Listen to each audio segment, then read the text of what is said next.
En esta clase vamos a repasar algunos conceptos claves en relación con la conceptualización de la lectoescritura para consolidar lo más importante de lo visto hasta ahora.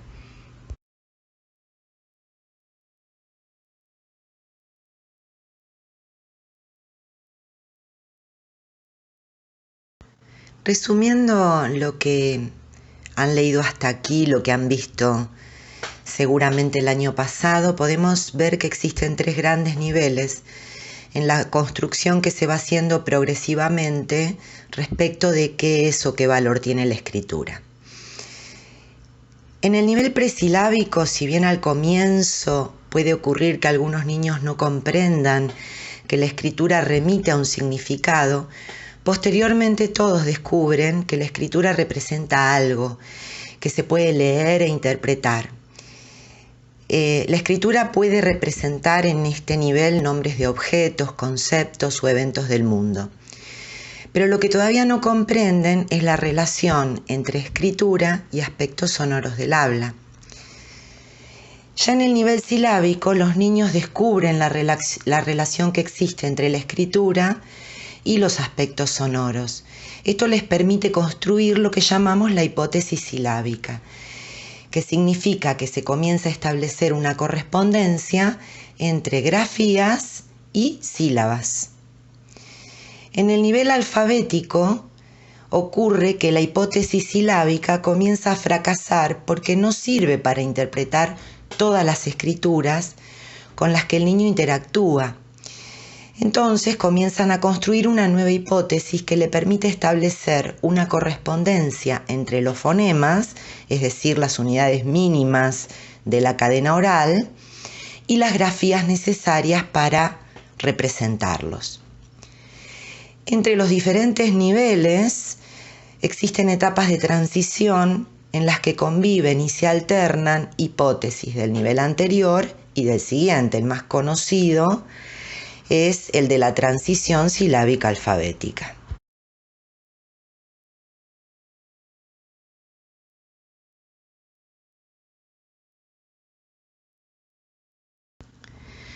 Lo importante a tener en cuenta de esto que acabamos de reseñar es la importancia central que tiene el nivel silábico en esta construcción progresiva que los niños van haciendo respecto de la conceptualización de la escritura. ¿Por qué es tan importante el nivel silábico? Porque es la primera vez que se establece una correspondencia entre la oralidad, la cadena oral, y la representación gráfica que significa la escritura. Esta representación gráfica puede ser con letras, pseudoletras, números, dibujos, no importa. Lo esencial es que los niños comienzan a comprender la esencia de los sistemas de escritura actuales, como el nuestro, es decir, empiezan a entender que lo que se representa en grafías se corresponde con la oralidad.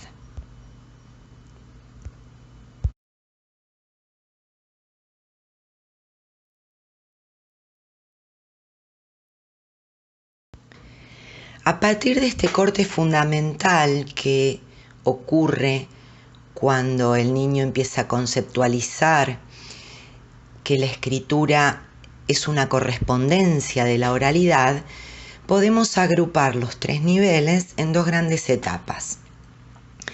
El presilábico sería una etapa de conceptualización simbólica de la escritura, porque lo que la escritura representa, lo que la escritura simboliza, serían, como vimos, objetos, conceptos, eventos, acciones del mundo.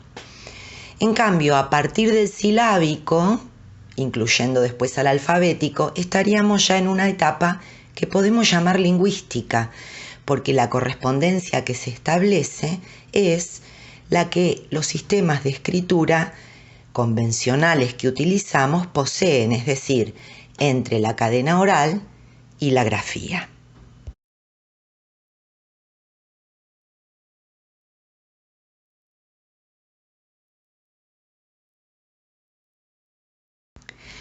Es interesante ver cómo la construcción que van haciendo los niños se corresponde con el desarrollo de los sistemas de escritura en la historia de la humanidad. La escritura en realidad es un lenguaje artificial, es el resultado de una invención humana frente a necesidades que van surgiendo en el momento. Es una convención que fue adoptando diferentes formatos a lo largo de la historia. Los principales sistemas que conocemos son los pictográficos, los ideográficos, los silábicos y los alfabéticos.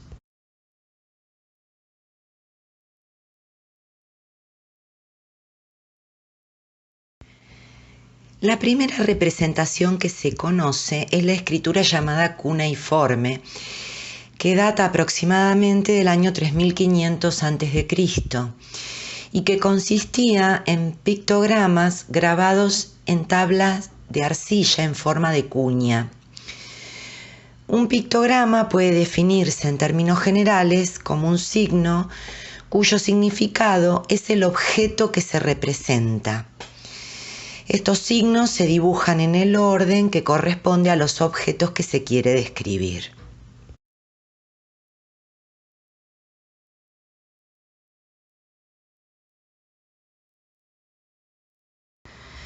A partir de los pictogramas, en un proceso de abstracción cada vez mayor, surgen los denominados ideogramas o sistemas ideográficos de escritura, que se caracterizan por hacer referencia a ideas, acciones, eventos, propiedades de los objetos. Es decir, intentan representar ciertos objetos o conceptos que no pueden ser representados por un dibujo, por un pictograma. Por ejemplo, conceptos abstractos como puede ser soledad, miedo, pasión, etc. Por esta razón, el significado de un ideograma se establece convencionalmente.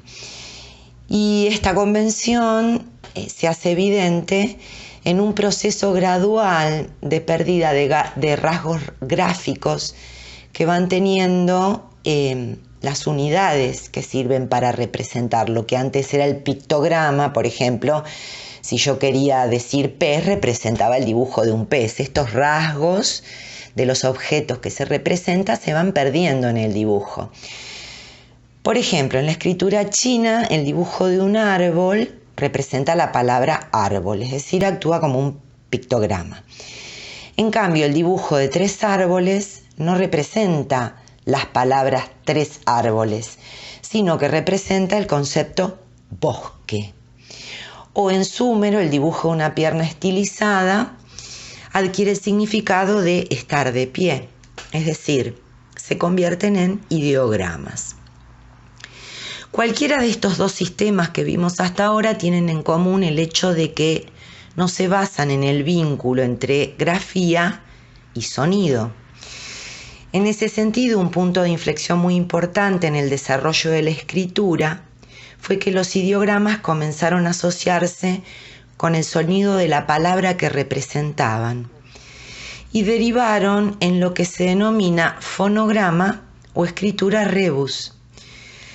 En la escritura rebus, un pictograma o un ideograma se utiliza para representar un sonido. Por ejemplo, actualmente podemos usar el dibujo de un sol y de un dado para representar gráficamente la palabra soldado. Es decir, la asociación que hacemos es solo fonológica, de sonidos de la palabra sol y de la palabra dado.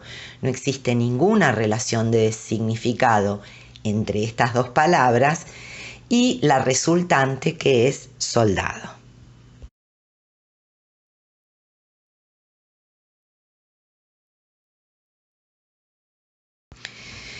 El perfeccionamiento de la forma de representación de la escritura llamada rebus dio origen a los sistemas silábicos, como por ejemplo es el caso del katakana del japonés, en el que cada grafía se corresponde con un conjunto consonante-vocal.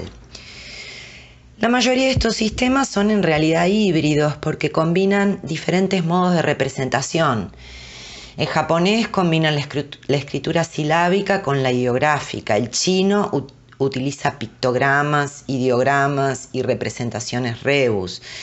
Lo mismo ocurre con el antiguo sistema de jeroglíficos egipcios, en el cual incluso se utilizaban rebus con valor sonoro consonántico.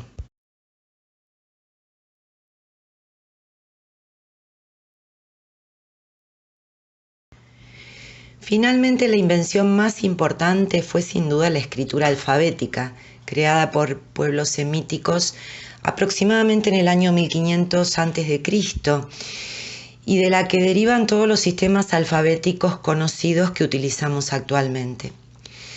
La enorme importancia del sistema alfabético de escritura se debe a su economía de recursos con un alto nivel de productividad. La principal característica que presentan es que en ellos un grafema representa un fonema, y gracias a esto se reduce considerablemente el número de representaciones gráficas.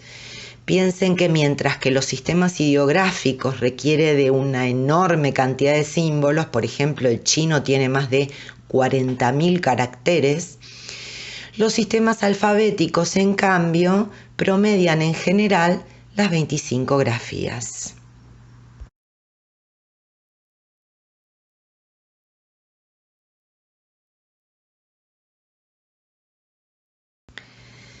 Bien, en definitiva lo que vemos hasta aquí entonces es que la escritura es claramente un lenguaje artificial. Es una convención, algo que se inventó en diferentes momentos de la historia, resultado de necesidades variadas, como un sistema secundario de representación. De representación de otra cosa, de la realidad primero, con sus objetos, sus conceptos, o de la oralidad, de la cadena sonora posteriormente. De la misma manera en que los diferentes pueblos a lo largo de la historia de la humanidad escribían y aún hoy escriben de diferentes formas, también lo hacen los niños a lo largo de su desarrollo. Por eso es que es muy importante alentarlo en sus producciones, ayudarlos a comprender que hay diferentes formas de escribir, que no hay una sola manera de escribir, pero que para poder comunicarnos, para que no haya diferencias, necesitamos aprender una de ellas. Esto es importante también que lo entendamos nosotras como docentes primero. Entender que es una convención que hay que aprender, pero que no es la única válida. Por lo tanto, cuando los niños comienzan con sus primeras grafías, así sea presilábico, están haciendo escritura.